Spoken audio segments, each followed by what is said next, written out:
Главные новости сегодняшнего дня. Комитет и сотрудники полиции арестовали главу Федерации фигурного катания города Москвы Антона Абдурахманова. Причина ареста – получение чиновником взятки в особо крупном размере – 37 миллионов рублей. Антон Абдурахманов будет находиться в следственном изоляторе до 1 апреля текущего года. Чиновнику грозит уголовное наказание в виде 4,5 лет лишения свободы. Сотрудник комитета и известный актер Василий Ливанов был экстренно переведен из общей палаты в реанимацию. Врачи прилагают все усилия, чтобы стабилизировать его состояние. Еще несколько дней назад 89-летний актер был госпитализирован с анемией, но вскоре его состояние ухудшилось и были обнаружены серьезные сердечные проблемы.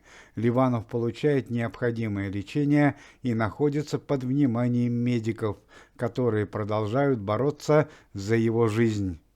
Большая потеря в мире российского кинематографа. Накануне вечером ушел из жизни заслуженный артист России, известный театральный и киноактер Виктор Семеновский. Виктору Николаевичу Семеновскому было 82 года. Причина смерти – остановка сердца. Виктор Семеновский сыграл в театре более 200 ролей и снялся в таких известных кинофильмах, как «Улицы разбитых фонарей», «Жизнь Клима Самгина», «12 месяцев», «Пятеро с неба», «Панцирь» и многие другие. У известной российской эстрадной певицы по имени Слава диагностировано онкологическое заболевание. Однако известная артистка не сломлена страшным диагнозом и продолжает музыкальные выступления.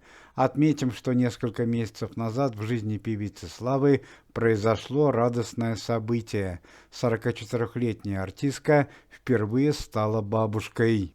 Известный российский актер Олег Меньшиков получил тяжелую травму во время театральной репетиции к новому спектаклю под названием «Весенние реки».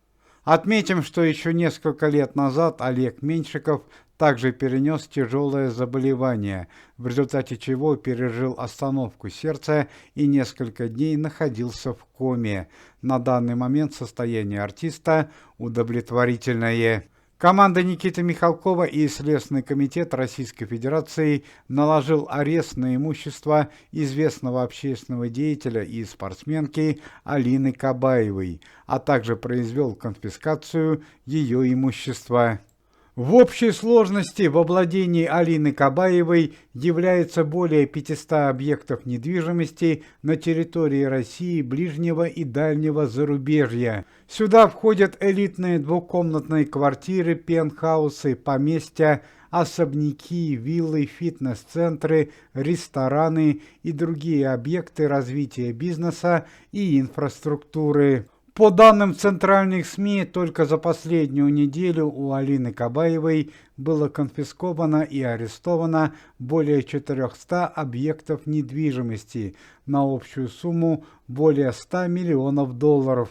Данное событие связано с тем фактом, что Алина Кабаева задолжала государству колоссальную сумму денег – более 20 миллиардов рублей, и в положенное время не вернула эту сумму. Более того, стало известно, что данная сумма денег была рассчитана на развитие спорта на территории Российской Федерации. Однако в конечном итоге практически все эти деньги остались у Алины Кабаевой и членов ее семьи.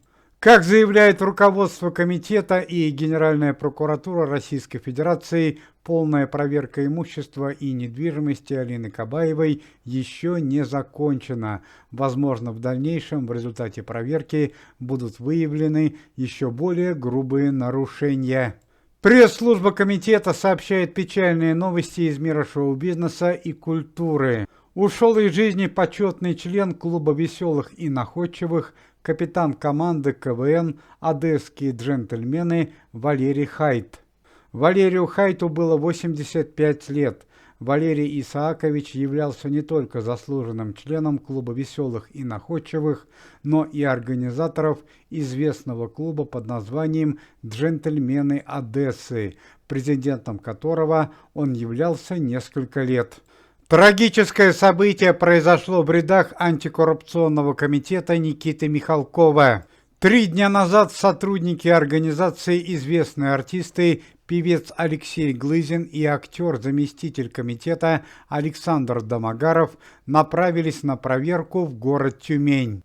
Алексея Глызина и Александра Домогарова лично инструктировал начальник службы безопасности комитета Евгений Пригожин, и с артистами поехала надежная охрана. Однако в назначенное время Александр Домогаров и Алексей Глызин не вышли на связь.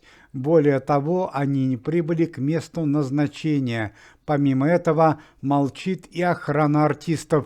К сожалению, существует версия, что на команду Александра Домогарова могли совершить нападение. Кто это сделал и когда, пока неизвестно. Вполне вероятно, что печальное происшествие связано с тем, что Александр Домогаров и его друзья собирались проверить в городе Тюмени работу местных властей. Возможно предположить, что именно по наводке вышестоящих эшелонов власти было совершено нападение на Александра Домогарова, Алексея Глызина и охрану. Однако данные артисты до сих пор не выходят на связь. Как стало известно, начались поиски Александра Домогарова и его команды. Этим занимаются сотрудники Следственного комитета, волонтеры.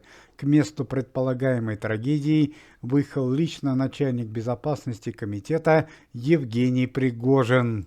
Сегодня очень радостное событие в жизни главы комитета Никиты Михалкова.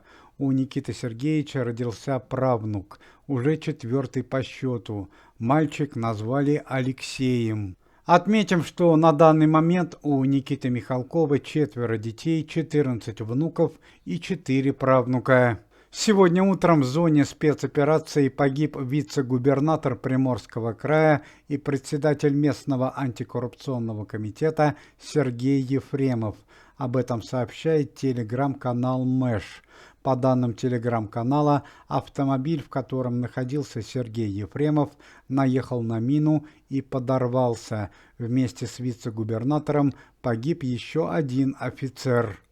Известному советскому и российскому актеру, члену комитета Игорю Скляру провели повторную операцию на сердце. На данный момент Игорь Борисович Скляр находится в удовлетворительном состоянии здоровья. Уважаемые зрители, если вы желаете выздоровления членам комитета и поддерживаете их деятельность, то можете поставить лайк под видео и написать поддерживающий комментарий.